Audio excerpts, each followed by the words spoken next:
శుభోదయం.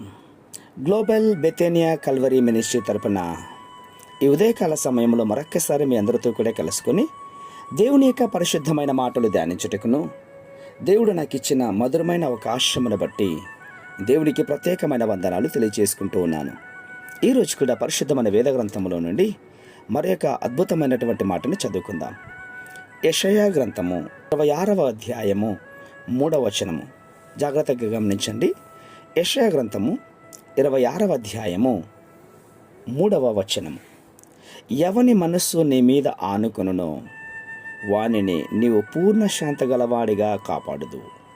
ఏలైనగా అతడు నీ యందు విశ్వాసముంచి ఉన్నాడు. దేవునికి మహిమ కలుగునుగాక.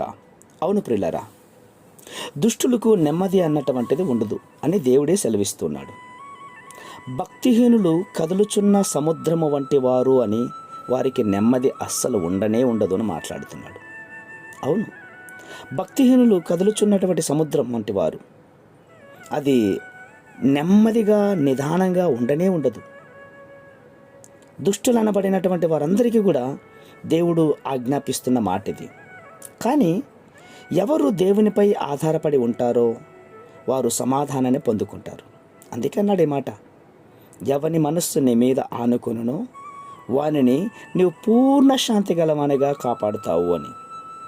లోకంలో సమాధానమును సంపాదించుకునే దానికోసం చాలామంది చాలా విధాలుగా తాపత్రయపడుతూ ఉంటున్నారు. కానీ అదేది కూడా ఫలించదు.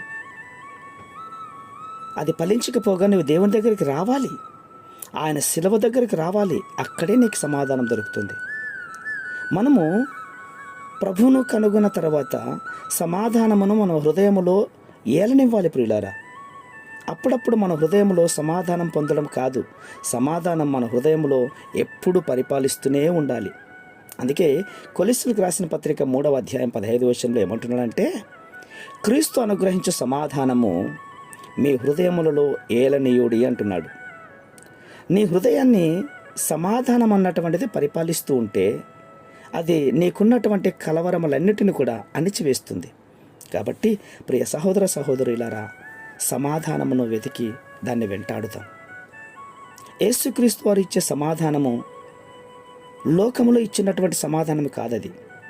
యేసుక్రీస్తు వారు సిలువకు వెళ్ళే సమయంలో కూడా ఆయన హృదయంలో సమాధానంగా జీవించాడు.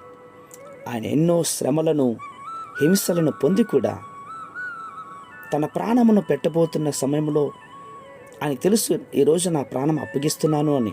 అయినా కూడా ఆయన హృదయంలో సమాధానంగా ఉన్నాడు. ఇంతకంటే సమాధానమైన ప్రభు ఈ లోకంలో ఎవరున్నారండి? అందుకే మనం ఆయన మీద ఆనుకుందాం, పూర్ణ శాంతి వలగానే సన్నిధితో చేరుకుందాం, ఆయన మీద విశ్వాసం ఉంచి జీవిద్దాం. అప్పుడే మనకు నిజమైన సంతోషం దొరుకుద్ది. అప్పటి కృప మనకందరికీ తోడై నడిపించి ఆశీర్వదించుగాక. ఆమేన్, ఆమేన్, ఆమేన్.